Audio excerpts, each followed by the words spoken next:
incrivelmente ambicioso. Mas, em meio à desconcertante escuridão, vi um lampejo e, com essa ajuda, pensei que serei capaz de dispersar mesmo as mais densas trevas. Não espere nada de minha musa nesse momento, pois, enquanto me preparo para a viagem que começa amanhã, minha mente já tomou o caminho. Ainda não estou certo quanto a onde meu destino poderá me levar, onde encontrarei repouso. Os preparativos para a guerra ainda não me levaram a ser convocado para a Alemanha, mas suspeito que muitos serão chamados às armas. Se parar em algum lugar, o que espero que aconteça, prometo cuidar para que meu mecânica e geometria seja posto em ordem e eu o saudarei como promotor e primeiro autor de meus estudos. Pois foi você apenas que me tirou do meu estado de indolência e redespertou o estudo que então quase desaparecera de minha memória. E, quando minha mente se desviou de objetivos sérios, foi você quem a levou de volta para as coisas que valiam a pena. Assim, se eu talvez vier a produzir algo não inteiramente desprezível, você poderá com direitos reclamar tudo como seu. É engraçado, né, que todo filósofo ele tem alguém que provoca ele a não desistir, né, de alguma coisa. Pelo menos a maioria deles, né, tem alguma declaração desse tipo, escreve algo relacionado a um suposto um amigo que é uma pedra no sapato, algo É do um tipo, né? patrono, né? É alguém que fica cutucando, cara, tá ligado? Interessante isso. Pode prosseguir. É porque a produção filosófica é uma produção cultural, né? A produção cultural não se faz sozinho. Mas Não vamos se lá. filosofa sozinho, né? Tem essa questão. Tem Exato. essa questão de você. Tem essa ode em alguns autores à individualidade, de certa forma, né? A solidão, de certa maneira. Mas ainda assim é uma solidão que não é uma solidão. Porque se você dialoga com determinados autores, ou, ou tem determinados diálogos com determinados pares, esses próprios autores que, de certa forma, fazem essa valorização da solidão, né? Em outros momentos eles se traem também, porque aparece em outros momentos essa necessidade do diálogo, essa necessidade de pares com quem eu possa provocar uma contraposição, de certa forma. Sim. É algo meio dialético, né? Assim como o ser humano dialetiza com a sociedade, com o coletivo, né? A produção individual dialetiza também com a produção comunitária. Mas a gente estava em Descartes, né? Vamos lá. A viagem iminente a qual Descartes se refere o levou ao sul da Alemanha, onde, na noite de 10 de novembro de 1619, ele se viu em um acampamento em Ulm, à beira do Danúbio. Era a véspera do dia de São Martinho, tempo para Descartes de memórias dolorosas da infância. Todo ano, naquela noite, em sua região natal na França, multidões faziam procissão nas ruas escuras para celebrar as almas dos que partiram. Uma experiência certamente desagradável para um garotinho que muito cedo perdera sua mãe. Agora, aos 23 anos, Descartes passou pelo que alguns consideram um colapso nervoso, enquanto outros, tomando por base a interpretação mais positiva que o autor deu aos eventos, têm como verdadeiro início sua carreira filosófica. E assim que seu biógrafo, setecentista Adrien Baillet, descreve a situação a partir de registros baseados nas notas do próprio Descartes. O detalhe é que, só um minuto, gente, o detalhe é que o acento agudo nesse texto foi omitido, né? Eu falo, e assim que seu biógrafo descreve, mas é assim que seu biógrafo descreve, né? Uhum. E aí a citação é a seguinte: ele foi para a cama bastante instilado de excitação mental e preocupado com o pensamento de que naquele dia descobrira os fundamentos de um maravilhoso sistema de conhecimento. Teve então 3 sonhos consecutivos que imaginou só poderiam ter vindo do alto. Primeiro, foi assaltado com a impressão de diversos fantasmas que lhe vinham e terrificavam a tal ponto que, imaginando estar andando em uma rua, foi obrigado a se apoiar do lado esquerdo para ir onde queria, pois sentia tanta fraqueza do lado direito que mal ficava em pé. Embaraçado por andar desse jeito, fez um esforço para se erguer, mas sentiu uma violenta ventania que o arrebatou em uma espécie de turbilhão, fazendo-o girar 3 ou 4 vezes sobre o pé esquerdo. Mas ainda não foi isso o que mais o aterrou. A dificuldade que sentira para se manter de pé levara-o a acreditar que cairia a cada passo, até que percebeu um colégio que se abria no caminho e entrou, para encontrar refúgio e remédio para seu problema. Tentou encontrar a capela do colégio, pois seu primeiro pensamento foi de lá ir e rezar. Mas, notando que passara sem cumprimentar por alguém que conhecia, decidiu voltar-se para prestar seus respeitos e foi violentamente repelido pelo vento que soprava contra a capela. Ao mesmo tempo, viu mais alguém no meio do pátio do colégio, que se dirigiu a ele em termos muito civis e corteses, e disse-lhe que, se estivesse procurando pelo senhor N, ele teria algo para lhe dar. Ele imaginou que se tratasse de algum melão trazido de um país estrangeiro. Mas o que mais surpreendeu foi ver que as pessoas que se reuniam para falar em volta do homem estavam eretas, enquanto ele, no mesmo plano, estava curvado e cambaleante, embora o vento que várias vezes tentara derrubá-lo tivesse diminuído muito. Veio-lhe outro sonho, no qual ele pensou ter ouvido um ruído alto e violento que supôs ser um trovão. O terror que sentiu a respeito fez-lo acordar de imediato, e abrindo os olhos, viu muitas faíscas vermelhas dispersas pelo quarto. Logo depois teve o terceiro sonho, o qual não continha nada de tão terrível quanto os dois primeiros. Encontrou um livro sobre sua mesa, embora sem saber quem o pusera lá. Abriu-o e, vendo que se tratava de uma enciclopédia, foi tomado pela esperança de que ele poderia lhe ser muito útil. No mesmo instante, encontrou outro livro, uma coleção de poemas de diferentes autores intitulada Corpus Poetarum. Estava curioso para ler alguma coisa e, abrindo o livro, deu com o verso Quod vitae sectabor iter, que rumo na vida devo eu seguir? No mesmo instante, viu um homem que não conhecia, mas que lhe deu uma parte de um verso que começava por est et non. Então, o primeiro livro, mais uma vez, apareceu no outro extremo da mesa, mas ele descobriu que a enciclopédia não mais estava completa, como quando antes a vira. Começando a interpretar o sonho enquanto ainda dormia, considerou que a enciclopédia significava todas as ciências postas juntas e que a antologia poética indicava a filosofia e a sabedoria combinadas. Então acordou muito calmamente e continuou essa interpretação de seu sonho. Considerou que os poetas coligidos significavam revelação e entusiasmo, com os quais ele tinha alguma esperança de se ver abençoado.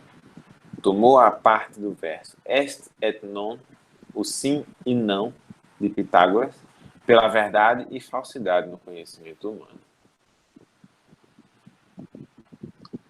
Esses estranhos sonhos têm recebido muitas interpretações rivais, incluindo psicanalíticas, em algumas das quais, nada surpreendentemente, o melão figura como símbolo sexual. Mas, do ponto de vista filosófico, não é difícil ver no vento turbilhonante do primeiro sonho uma espécie de desorientação associada ao colapso da confiança em certezas previamente aceitas.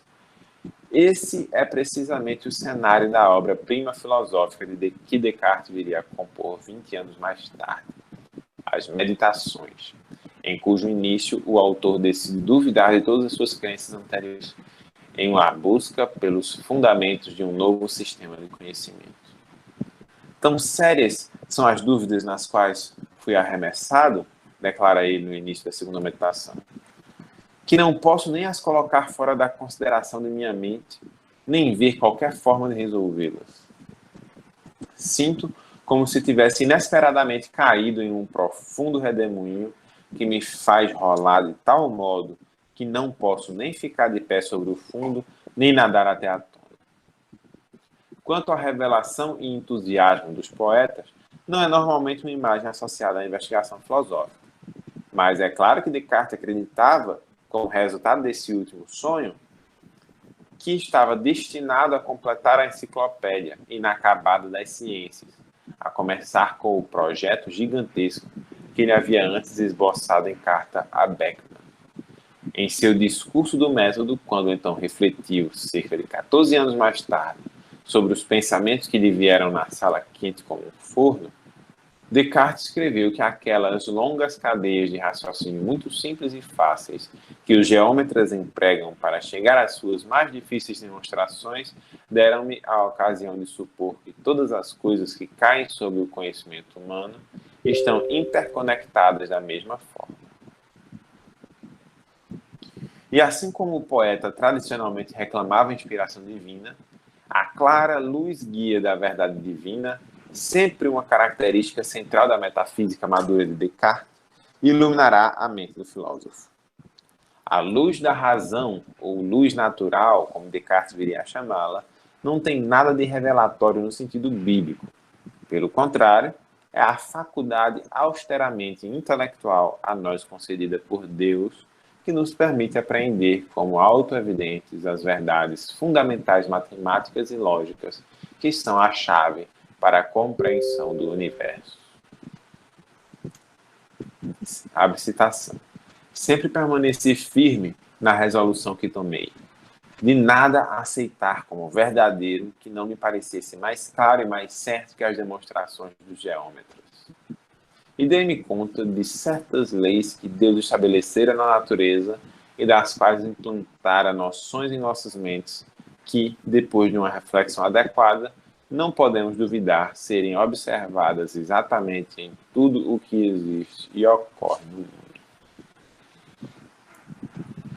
Depois de suas viagens, Descartes viveu por algum tempo em Paris, mas decidiu, com 32 anos, fixar-se na Holanda, onde passou os 20 anos seguintes, embora sem permanecer por muito tempo em qualquer lugar fixo. Suas residências incluíram Franeker, Amsterdã, Deventer, Leiden, Haarlem, Utrecht e Endegest. Seu recanto favorito era o campo, na costa mais ao norte do país, perto de Egmond, entre Haarlem e Alkmaar. Seu primeiro grande trabalho, as Regulae ad Directionem Igni, Regras para a Direção de Nossa Inteligência Nativa, foi escrito antes de que ele se mudasse para a Holanda, mas deixado sem terminar e não publicado durante sua vida. Também inédito permaneceu seu tratado sobre cosmologia e física, Le Monde, o Mundo, que estava pronto para publicação em 1633, quando Descartes sofreu um inesperado choque. Em uma carta escrita no fim de novembro daquele ano a seu amigo e principal correspondente Marin Mersenne, ele explica: pretendia lhe remeter o mundo como um presente de ano novo e há apenas 2 semanas estava bastante determinado a lhe mandar pelo menos uma parte dele, se o trabalho completo não pudesse ser copiado a tempo. Mas devo dizer que no meio tempo tive o trabalho de perguntar em Leiden e em Amsterdã a respeito do sistema do mundo de Galileu, pois julguei ter ouvido que ele fora publicado na Itália no último ano. Foi-me dito que ele tinha de fato sido publicado, mas que todas as cópias haviam sido imediatamente queimadas em Roma e que Galileu havia sido condenado e multado. Fiquei tão surpreso com isso que quase tomei a decisão de queimar todas as minhas anotações, ou pelo menos de não permitir que alguém as visse. Pois eu não podia imaginar que ele, um italiano, e até onde eu saiba, em boa graça com o Papa, pudesse ter sido considerado um criminoso simplesmente por tentar, como ele de fato o fez, estabelecer que a Terra se move. Sei que alguns cardeais já censuraram esse ponto de vista, mas pensei ter ouvido falar que, apesar disso, ele estava sendo ensinado publicamente, mesmo em Roma. Devo admitir que, se esse ponto de vista é falso, então também o são todos os fundamentos de minha filosofia, pois ele pode ser bem claramente demonstrado a partir daqueles. E está, a tal ponto, entretecido em toda parte de meu tratado, que não poderia removê-lo sem tornar falho o todo. Mas por nada no mundo eu iria querer publicar um discurso no qual pudesse ser encontrada uma só palavra que a igreja desaprovasse. Assim, preferi suprimi-lo a publicá-lo de forma mutilada. Outros trabalhos, no entanto, vieram rapidamente, começando pelo Discurso do Método, publicado em francês, junto de 3 ensaios científicos em 1637, e seguido de perto pelas Meditações, que apareceram em latim em 1641. Princípios da Filosofia, um maciço compêndio de metafísica e ciência cartesianas, apareceu em latim em 1644. Tais obras, como veremos, contêm os argumentos centrais apresentados por Descartes para uma distinção entre mente e corpo. Em meados da década de 1640, no entanto, Descartes tornou-se cada vez mais interessado na interação entre mente e corpo, movido pelas agudas questões colocadas para ele em uma longa correspondência com a princesa Elizabeth da Boêmia, cujo primeiro contato escrito com o autor, acerca da teoria deste sobre a mente, deu-se em maio de 1643. Em suas respostas a Elizabeth, Descartes explora o paradoxo de que, enquanto a razão filosófica nos ensina que mente e corpo são distintos, nossa experiência humana cotidiana mostra que são unidos. E justamente essa experiência humana e seus modos característicos de percepção, as emoções e as paixões, tais como medo, cólera e amor, que constitui o tema do último trabalho de Descartes, As Paixões da Alma, publicado em francês em 1649. Nesse mesmo ano, Descartes aceitou, depois de muita hesitação, um convite da rainha Cristina da Suécia para instruí-la em sua filosofia, visitando-a em sua corte em Estocolmo. A decisão mostrou-se desastrosa. Em uma de suas últimas cartas, escrita em Estocolmo em 15 de janeiro de 1650, a um amigo recente, o conde de Bregui, o filósofo dá voz a seu desânimo. Abre citação. Vi a rainha apenas 4 ou 5 vezes, sempre pela manhã, em sua biblioteca. Há 2 semanas ela foi para Uppsala, mas não a acompanhei, nem a vi desde que retornou na quinta-feira pela manhã. Sei também que nosso embaixador a viu apenas uma vez antes que ela visitasse Uppsala, sem contar a sua primeira audiência, a qual estive presente. Não tenho feito quaisquer outras visitas, nem ouvido falar de ninguém. Isso me leva a pensar que durante os invernos, os pensamentos dos homens congelam por aqui, como acontece com a água. Juro-vos que meu desejo de voltar à minha solidão fica mais forte a cada dia que passa. Não que eu ainda não deseje ardorosamente servir a rainha, ou que ela não me mostre tanta boa vontade quanto a que eu pudesse razoavelmente esperar. Mas aqui não estou em meu elemento. Quero apenas paz e quietude, benefícios que nem os mais poderosos monarcas na terra podem dar àqueles incapazes de consegui-los por si mesmos. Oro a Deus que tenhais as boas coisas por vós desejadas, e peço que acrediteis que sou, meu Senhor, vosso mais humilde e obediente servo. Descartes. Menos de um mês depois de escrever tal carta, um pouco antes de seu 54º aniversário, Descartes estava morto devido a uma afecção gripal, né, que rapidamente produziu pneumonia, algo que os recursos médicos então disponíveis eram completamente incapazes de tratar. Suas últimas palavras, que emblematizam o dualismo mente e corpo que ele por tanto tempo manteve, foram, abre aspas, agora, minha alma, é hora de partir. Curioso. Agora eu vou pegar essa... Achei que tava chorando, Alberto. Apareceu mesmo. Emocionado. Apareceu. Correu uma lágrima. Nossa! Ai. Enfim, vamos lá, né? A mente incorpórea. Dúvida sistemática é a natureza do eu. A primeira vez que Descartes expôs sua teoria da mente, e na verdade sua metafísica em geral, foi no contexto de uma cativante narrativa pessoal, na qual descreve o desenvolvimento intelectual que seguiu momentoso dia e noite na sala quente como um corvo.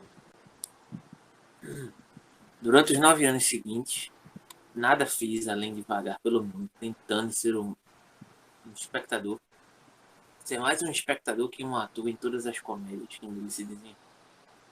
Ao refletir, em especial sobre os pontos em qualquer assunto, pudessem torná-lo suspeito e nos dar a ocasião de errar, permaneci desenterrando de minha mente quaisquer erros que pudessem ter antes resvalado para o seu interior.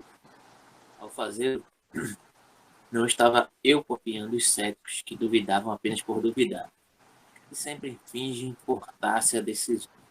Pelo contrário, todo meu objetivo era chegar à certeza, pôr de lado a terra e a areia frouxas, de maneira a chegar à rocha ou à argila. Nisso, acho que fui bastante bem sucedido. Eu tentei expor por argumentos claros e certos, e não por fracas conjecturas, a falsidade ou o caráter incerto de proposições que examinei.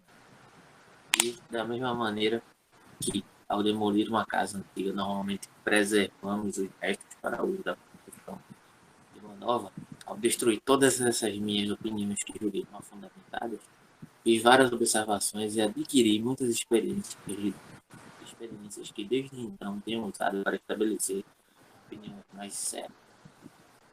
Esses 9 anos se ecoaram sem que eu, no entanto, tomasse qualquer lado com respeito a questões que são comumente debatidas entre pessoas cultas ou começasse a procurar pelos fundamentos que qualquer filosofia que fosse mais certa que a comumente aceita.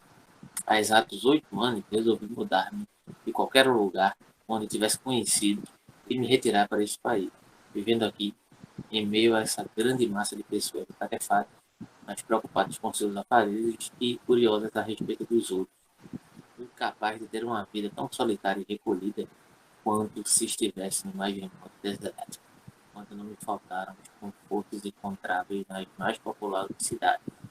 Essa citação inteira de Descartes. Continuando o livro. Invejinha assim, dele, viu? o quê? Invejinha dele. Eu também fiquei, eu tenho tive essa mesma sensação, cara. Me recolher. Se pudesse me recolher sem pandemia, tivesse esse privilégio, seria ótimo. Pois é. Se subsistir, seria perfeito. Mas, assim termina a parte 3 do Discurso do Método, publicado anonimamente em 1677. A passagem imediatamente seguinte, no início da parte 4, é uma das mais famosas em toda a filosofia, contendo o célebre dito: eu penso, portanto eu sou, ou mais próximo ao que Descartes queria dizer: eu estou pensando, portanto eu existo. O discurso foi traduzido para o latim 7 anos depois, e nele o dito aparece naquela que é talvez sua mais bem conhecida forma: cogito ergo sum. O título completo do discurso é o Discurso do Método, que discurso do método de corretamente conduzir a razão e procurar pela verdade nas ciências. A chave para o método em questão é o uso deliberado por Descartes de técnicas, embora não da perspectiva filosófica do ceticismo, levando a dúvida tão longe quanto essa força. O propósito é ver se existe alguma coisa que sobreviva à dúvida. Se sim, isso servirá de pedra fundamental para o novo edifício da ciência que está procurando construir. A primeira verdade que descobre, é claro, é o famoso cogito. Enquanto eu estiver pensando, deve existir. E comentadores têm infindavelmente analisado e debatido o significado preciso do ponto arquimediano, que Descartes propõe usar como suporte para dar início ao restante de seu sistema. Porém, mais interessante para nossos propósitos é o movimento que Descartes faz logo depois do cogito.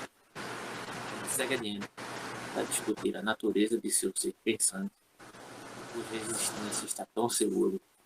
Eis aqui a completa abertura da parte 4. Desculpa.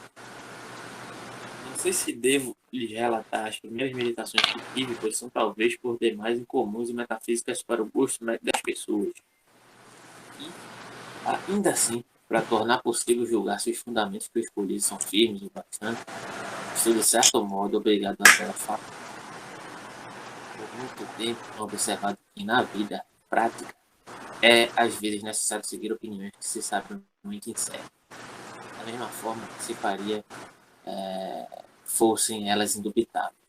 Mais uma vez, que agora quero me devotar somente à procura da verdade, julguei necessário fazer o exato oposto e rejeitar tratando como absolutamente falso tudo em que pudesse imaginar a menor dúvida. E maneira a ver se sairia acreditando em algo interativo do Vitar. Citação de Descartes.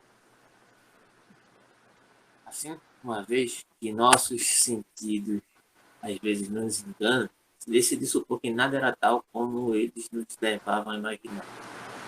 Uma vez que existem pessoas que cometem erros de raciocínio, de falácias lógicas, mesmo tocando as mais simples matérias de geometria, julgando que eu estava tão propenso ao erro, decidi rejeitar como infundados todos os argumentos que previamente tocaram. Por último, considerando que os mesmos pensamentos que temos durante a vigília podem também ocorrer quando dormimos, sem que qualquer um seja, na ocasião, verdadeiro. Resolvi fazer de conta que todas as coisas que já penetraram em minha mente não eram mais verdadeiras que as ilusões de meus sonhos.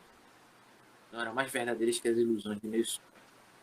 Mas imediatamente notei que enquanto tentava nessa vez supor que tudo fosse falso, era necessário que eu, que pensava isso, fosse alguma coisa. E observando que essa verdade eu estou pensando e, portanto, eu existo, era tão firme e certo que mesmo as mais extravagantes suposições dos céticos eram capazes de abalá-lo, decidi que poderia aceitá-la sem escrúpulo como primeiro princípio da filosofia. Em seguida, examinei atentamente o que eu era. Vi que, conquanto pudesse supor não possuir um corpo e não haver um lugar para eu estar, não poderia por nada supor que eu não existisse. Pelo contrário, notei que, do mero fato que eu pensasse em duvidar da minha em duvidar da verdade de outras coisas, seria muito evidente certamente que eu existia. E se eu cessasse de pensar, mesmo que tudo mais que sempre imaginei fosse verdadeiro, esse fato não me teria deixado qualquer razão para acreditar que eu pudesse existir. Por isso, reconheci ser uma substância cuja essência e natureza total é unicamente pensar e, para existir, não requer qualquer lugar ou depende de qualquer coisa material. De acordo com isso, esse eu, isto é, a alma pela qual sou o que sou, é inteiramente distinto do corpo e, na verdade, é mais fácil de conhecer que o corpo, e não deixaria de ser tudo o que é, mesmo que o corpo não existisse. O parágrafo final contém a primeira tentativa de Descartes. Ele apresentaria outros argumentos em trabalhos posteriores para provar a natureza material da mente. E, importante, incidentalmente, não ser desviado pelas ressonâncias modernas, levemente religiosas ou espirituais, do termo alvo, que ocorre na última sentença. Descartes usa yame, alma, e esprit, mente, mais ou menos indiferentemente, simplesmente para se referir ao que quer que seja consciente ou pense. A coisa pensante, hoje, como ele mais tarde chamou de sua conclusão aqui no discurso, como em trabalhos posteriores, é o que eu pensante, consciente, esse eu, pelo qual sou o que sou, é inteiramente independente de qualquer coisa física e, na verdade, poderia sobreviver à completa destruição do corpo, incluindo, se estamos claros, o cérebro. Na virada do século XX, quando os cientistas descobrem que a cada vez mais coisas acerca dos processos químicos e elétricos que ocorrem no cérebro do pensamento, a posição de Descartes pode a princípio chocar alguns como bizarra ou mesmo ridícula. Mas Descartes não nega que o pensamento de seres humanos possa ser acompanhado de processos cerebrais. Na verdade, ele despendeu um bom tempo discutindo a fisiologia do cérebro e do sistema nervoso. Aquilo que ele insiste é que o pensamento não deve ser identificado com istos ou com quaisquer outros processos físicos, já que é, em sua natureza essencial, distinto do domínio material, sendo na verdade em princípio capaz de existir na ausência absoluta de qualquer substrato físico. A premissa-chave para a compreensão do argumento de Descartes é a afirmação: eu poderia supor não possuir um corpo. Isso claramente se encadeia com a técnica do Descartes, que Descartes expusera antes. Considere uma proposição acerca do movimento do corpo, por exemplo. Por exemplo, eu estou estendendo minha mão. Bem, conquanto possam verdades como essas parecer simples e óbvias, elas podem, com bastante determinação e engenhosidade, ser colocadas em dúvida. Em dúvida. Posso estar dormindo e sonhando, em cujo caso não estarei de modo algum estendendo minha mão. Mas, por exemplo, deitada na cama, com as mãos apoiando meu ouvido, esse nível do argumento do sonho, no entanto, ainda admite que possuo um corpo. Descartes está preparado para levar a dúvida a um estágio à frente. Talvez todas as coisas que já penetraram em minha mente não sejam mais verdadeiras que as ilusões de meus sonhos. Parágrafo do meio da passagem citada assim. Talvez, em outras palavras, toda a minha vida seja algum tipo de sonho, incluindo a crença de que tenho um corpo. Ou, para usar um cenário mais dramático, que Descartes introduziria para a meditação de Descartes. Suporei que algum demônio malévolo do mais elevado poder e argúcia empregou todas as suas energias a fim de me enganar. Gênio maligno. Isso, famoso.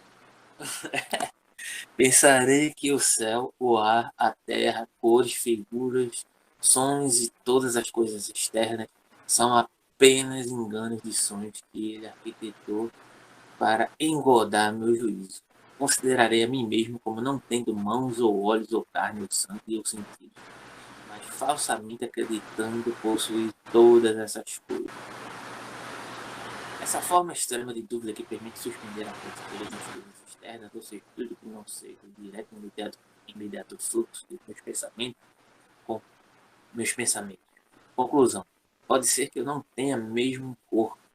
Posso ser algum tipo de espírito incorpóreo, impiedosamente enganado pelo perverso humano, levado a pensar que sou uma criatura de carne e osso que vive no planeta.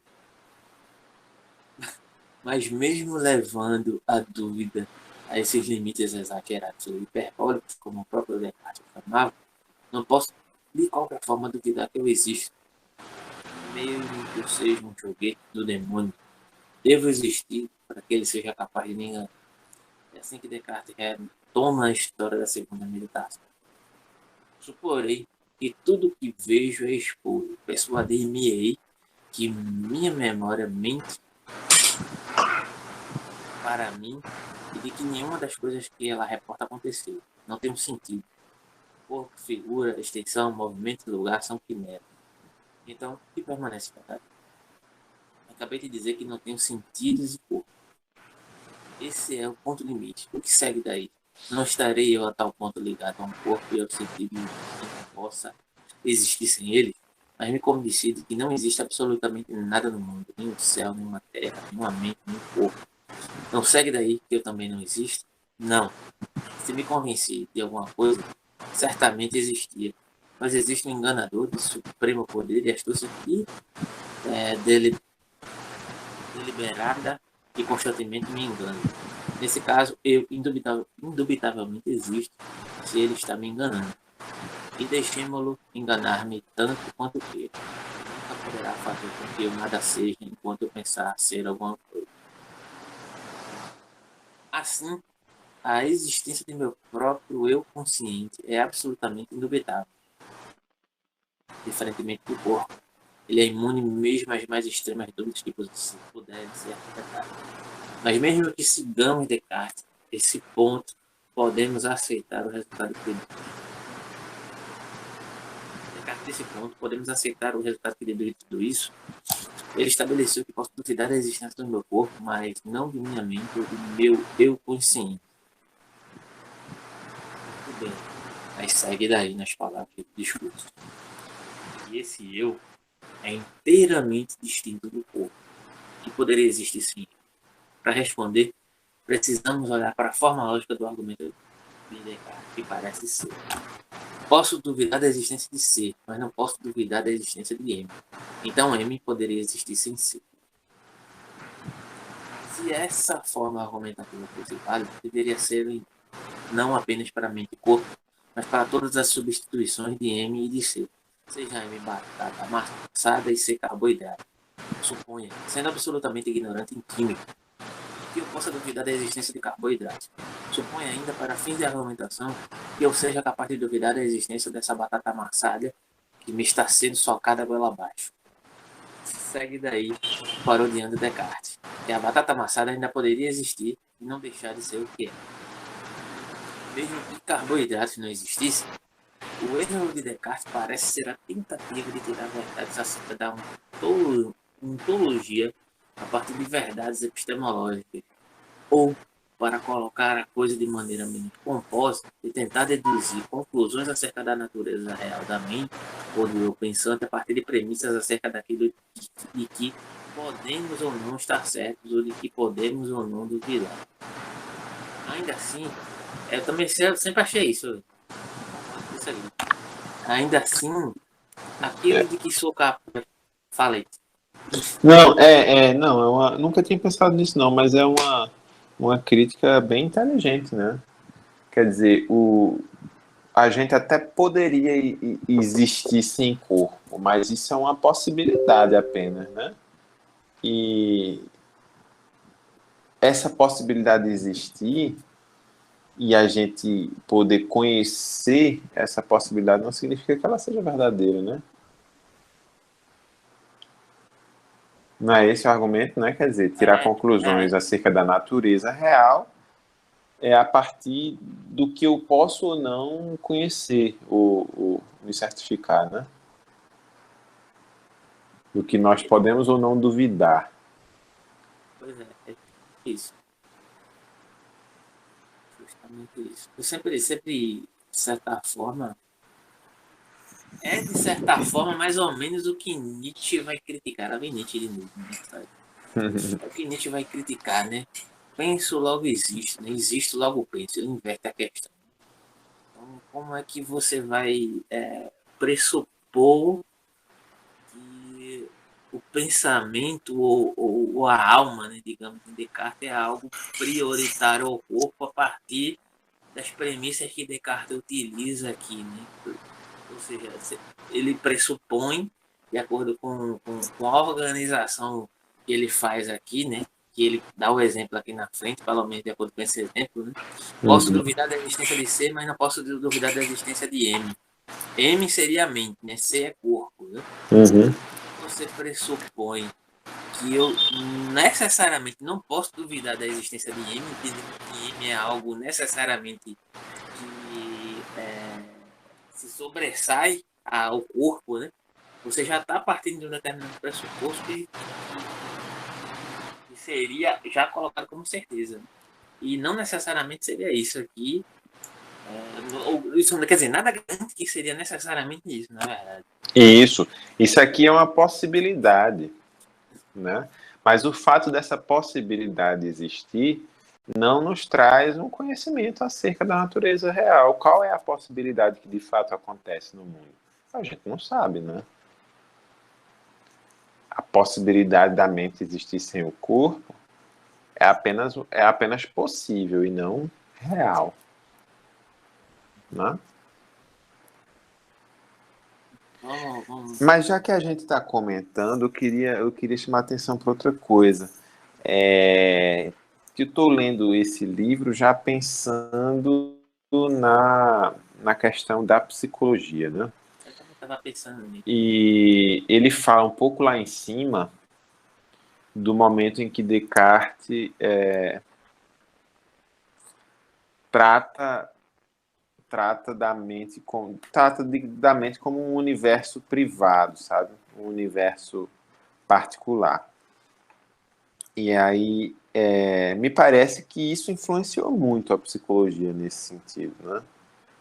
É o momento em que Descartes, deixa eu ver se eu me recordo do texto específico. Tá um pouco mais em cima. Se tu puder voltar um pouquinho, Alberto, aí em cima. Lembra exatamente aonde foi?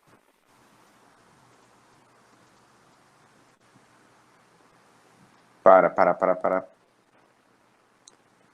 Tem aí a coisa do demônio, né? Não, acho que é um pouco mais em cima. Eu devia ter chamado a atenção na hora que ele disse, né? Mas é isso aí. Vai baixando aí um pouquinho. Baixa um pouquinho.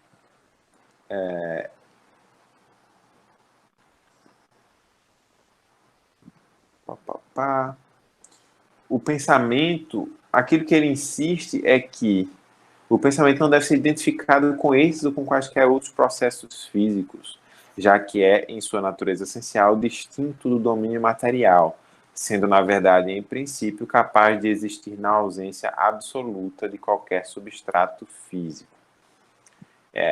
Nesse ponto aqui, eu vejo uma semelhança com a psicologia, porque o paralelismo de Descartes faz com que os psicólogos comecem a pensar, mesmo que a teoria do psicólogo em questão não seja uma teoria dualista, mas sempre há um pensamento a respeito de processos psíquicos, estritamente psíquicos.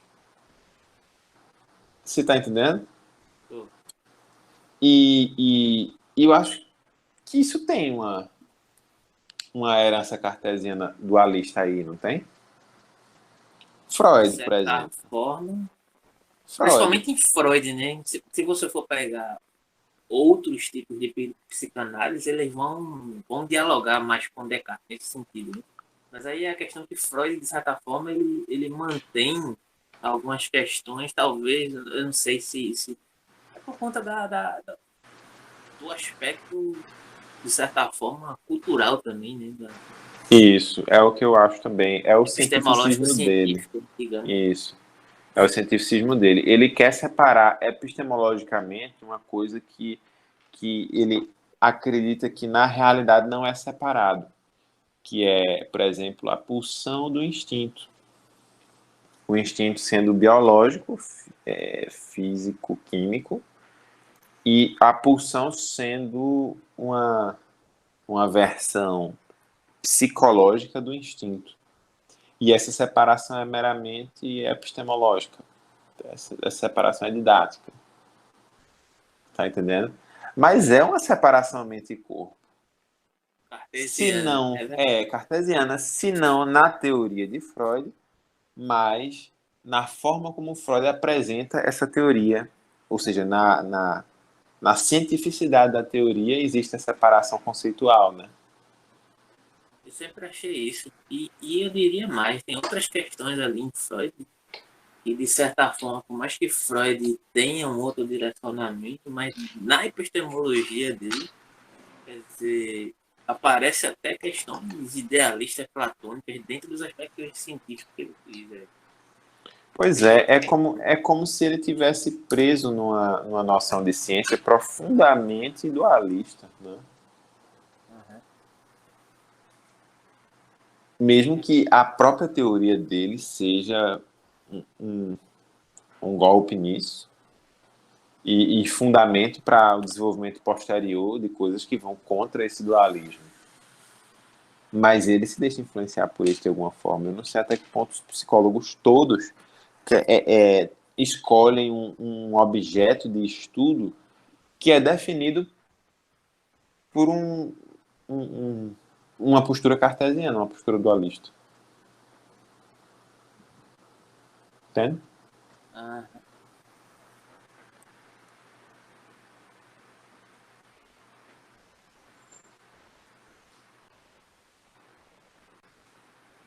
Isso é uma coisa que eu posso até anotar, bicho. Deixa eu anotar aqui. Na verdade, isso foi sempre uma questão que sempre me incomodou, cara, em Freud. Isso, das vezes que eu me dedico a estudar Freud, sempre me deparo com essa questão. Cara, Freud tá mantendo determinadas... Eu sei que é complicado, até quando a gente está tentando discutir determinadas questões, né? Até que ponto é possível a gente fugir desse modo de pensar ocidental, né? Se a gente é moldado, né, dessas questões que a gente utiliza determinadas concepções teóricas, muitas vezes sem conceber que elas estão circunscritas nesse tipo de influência, às vezes, né? Mas, assim, às vezes fica muito nítido que ele está preso. Eu não sei se Freud de fato dialogava com essas questões, se ele percebia ou se isso passava imperceptível, se ele achava que estava se afastando de fato dessas questões ou se isso não importava. para ele em outro direcionamento, isso poderia ser válido. Mas eu acho que às vezes fica muito nítido do quanto ele está circunscrito nesse tipo de manifestação, esse tipo de influência. Apesar de tentar se afastar, apesar de utilizar isso para copiar, de certa forma, esse modo de diagnosticar o futuro ocidental, de certa forma. O cara não tem como fugir, né? A verdade é essa.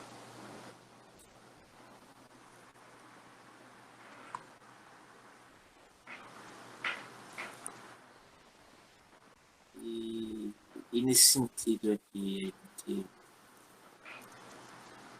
continua, como é que é? Continuamos, claro. Cadê? Agora eu me perdi, não sei onde que tá. O erro de Descartes, né? Eu acho que é aqui, né? É isso mesmo. Vai na página 21, Alberto. Não terminou de ler essa 21, não? Pronto, mas eu vou ler de novo.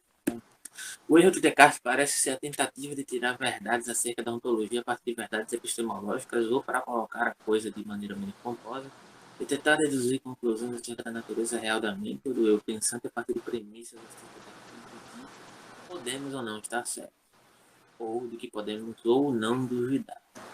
Ainda assim, aquilo que sou capaz de duvidar acerca de qualquer item dado parece depender parcialmente da extensão de minha familiaridade com aquele item.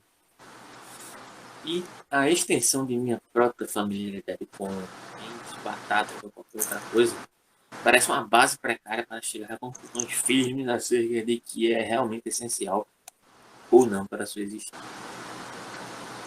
Quanto à plausibilidade inerente da conclusão de Descartes, ao identificar esse eu como uma entidade incorpórea, ele está certamente se desviando do que poderia ser chamada posição do senso comum. A maioria das pessoas a quem fosse indagado o que é você, provavelmente responderia um ser humano. E um ser humano simplesmente não é algo incorpóreo, mas como escreveu Aristóteles, um animal racional, um certo tipo de criatura biológica e, portanto, evidentemente uma criatura de carne e osso. Descartes reconhece na segunda meditação que seu ponto de vista se afasta do primeiro pensamento que vem à mente. Citando Descartes. Ainda não tenho uma compreensão suficiente de o que seja esse eu, que agora necessariamente existe. Dessa maneira, preciso estar atento contra descuidadamente tomar alguma coisa como sendo esse eu, cometendo assim um erro no preciso item de conhecimento que mantenho como mais certo e evidente de tudo. Portanto, voltarei atrás e meditarei sobre o que eu originalmente acreditava ser. Antes de ter embarcado na presente linha de pensamento, iria então subtrair qualquer coisa capaz de ser enfraquecido, mesmo que minimamente pelos argumentos ora introduzidos, de tal modo que o que resta no final seja apenas e exatamente o que é certo e inabalável. O que então eu antes pensava que era, bem, o primeiro pensamento que me veio à mente foi que eu tinha um rosto, mãos, braços e toda a estrutura mecânica dos membros que pode ser vista em um cadáver e a qual chamei o corpo. O pensamento seguinte foi de que me alimentava, me movia, me empenhava na percepção pelos sentidos. Mas o que agora direi que sou quando suponho que exista um supremamente poderoso, malicioso, enganador que está deliberadamente tentando me engolar de todas as maneiras a seu alcance? Posso agora aserir, que possui o mesmo, o mais insignificante dos atributos que acabo de dizer. Pertence à natureza do corpo, escrutino-os, penso neles, dedico-me a eles novamente. Mas nada sugere a si próprio. É cansativo e sem sentido repetir a lista novamente. Mas é a respeito de nutrição e movimento. Uma vez que agora não tenho corpo, essas são meras ilusões. Percepção sensorial, isso certamente não ocorre sem um corpo. E, além disso, quando adormecido, pareceu-me perceber através dos sentidos muitas coisas, porque depois vi que de forma alguma percebi através dos sentidos. Pelo menos descobri descobrir pensamento. Ele apenas é inseparável de mim. Eu sou, eu existo, isso é certo. Mas por quanto tempo? Por tanto tempo quanto eu esteja pensando. Poderia ser que eu cessasse totalmente de pensar. Cessaria totalmente de existir. No momento não estou admitindo nada exceto que é necessariamente verdadeiro. Eu sou, portanto, no estrito senso, apenas uma coisa que pensa, ou seja, sou uma mente ou inteligência, ou intelecto ou razão. Palavras sobre cujo significado permanecer ignorado até agora. Mas por tudo isso, sou uma coisa que é real e verdadeiramente existe. Mas que tipo de coisa? Como eu acabei de dizer, uma coisa pensante. O pensamento alega esse raciocínio. O pensamento alega esse raciocínio é o único atributo que não pode ser separado de mim pelas dúvidas extremas levantadas no cenário do demônio. É a única coisa que não pode ser tomada de velho, como está no original em latim. Ainda assim, nisso parece haver algumas petições de princípio. Se, como muitos agora creem, a atividade cerebral é um fato essencial para o pensamento, então como isso afeta a cena imaginária na qual se supõe que eu seja uma criatura incorpórea enganada por um demônio que me leva a crer que possuo um corpo? A resposta tem de ser que o cenário alegado é incoerente, pois, ao tomar o cérebro de todos os outros atributos corporais, tomar-se-ia também, por conseguinte, o pensamento. Ao resumir suas persistentes preocupações acerca do argumento, Antoine Arnaud, um perspicaz contemporâneo de Descartes, escreveu que, apesar de tudo que Descartes mostrara, poderia ainda ser que o corpo fosse, no fim de contas, essencial para o que me faz eu. Até onde posso ver, o único resultado que segue é que posso obter algum conhecimento sobre mim, esse conhecimento sobre o corpo. Mas ainda não me é transparentemente claro que esse conhecimento seja completo e adequado de tal modo que me permita estar certo e não me engano ao excluir o corpo em minha essência. Perfeito. Perfeito esse comentário aí. Reduz, faz resume o que a gente tinha conversado antes, né? Aquela crítica que ele fez ali em cima. Posso obter algum conhecimento sobre mim sem o conhecimento do corpo, mas isso não fala nada sobre a realidade, a essência do eu, né? É porque existe um problema de prioridades aqui. Descartes está demasiadamente, ele coloca a prioridade de uma supremacia dessa resposta sobre o corpo, né? Mas nada necessariamente comprova dentro dos argumentos e das premissas que ele utiliza e que essas respostas também não sejam constitutivas do corpo, né? Essa é a questão aqui, para que, de certa forma, também que aparece aqui quando ele leva essa questão. Eu posso até considerar que penso, né, e que para pensar é porque não fica muito claro como é que ele estabelece o raciocínio para poder conceber que poderia existir pensamento sem uma circunscrição nesse corpo. O argumento dele não vai nessa direção. O argumento dele vai na direção que necessariamente eu existo porque posso duvidar de tudo que existe e não posso duvidar de que duvido, de que penso, né? Então, se eu não posso duvidar de que penso, então necessariamente o pensar ele é superior a certas concepções essenciais e instintivas ligadas a essa noção do corpo. Não necessariamente isso quer dizer que seja independente do corpo, porque é uma questão também que ele vai, de certa forma, debater posteriormente de como há essa conexão entre mente e corpo, e inclusive vai para uma solução fisiológica, né? Posteriormente ele vai tentar estudar fisiologia para poder responder como há essa conexão da mente com o corpo, já que ele entende que há uma primazia da mente dentro do corpo, que é a questão da glândula pineal, né?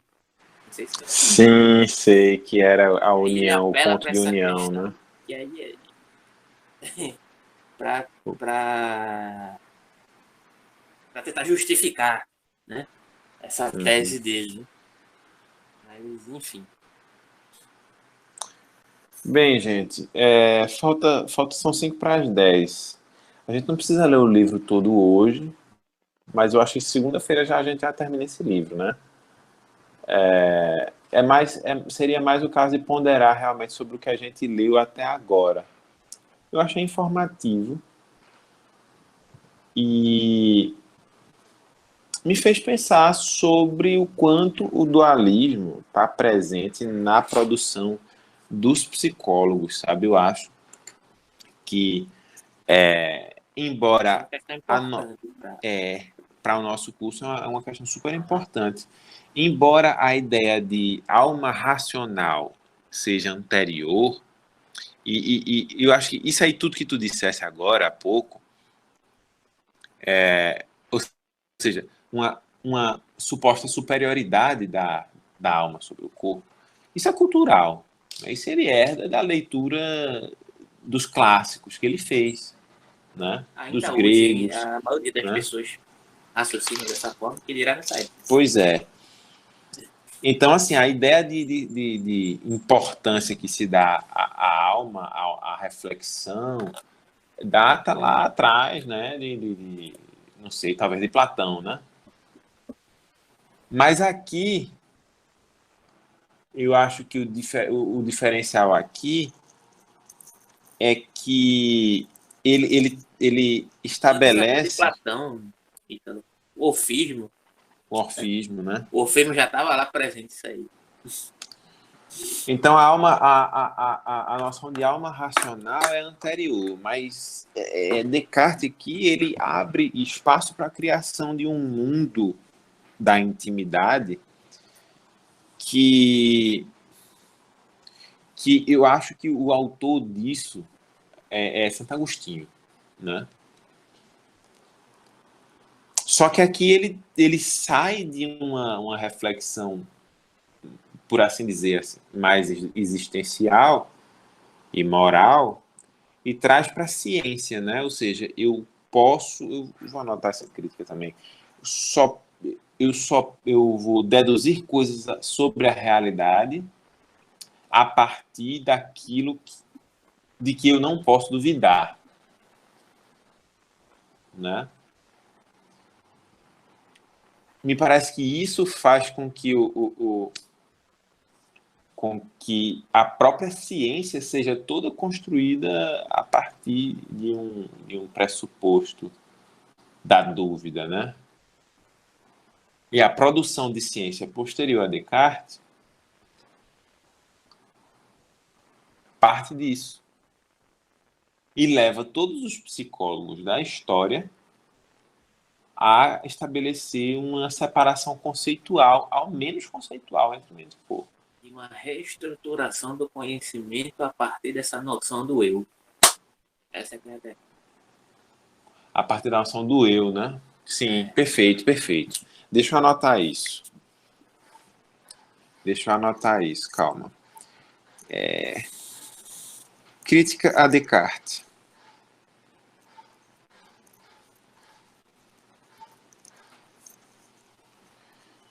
Fazer afirmações sobre a realidade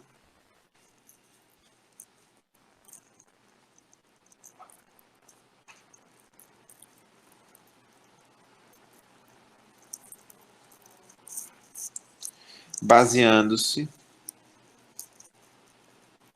apenas no naquilo que é possível duvidar, né? A questão toda é o preço, é o ponto de partida dele. Ele duvida de Isso. tudo. Aí ele parte de uma pressuposição, de uma reestruturação do conhecimento a partir dessa noção do eu enquanto não poder duvidar que duvida da existência desse ser que pensa, né? Desse cogito. Então ele reestrutura Isso ele fala lá no discurso do método. Ele faz uma reestruturação a partir desse pressuposto do eu que pensa, inevitavelmente pensa, né? Reconstrói o conhecimento a partir dessa noção, a noção do eu. Né? E a partir disso ele vai influenciar, vai criar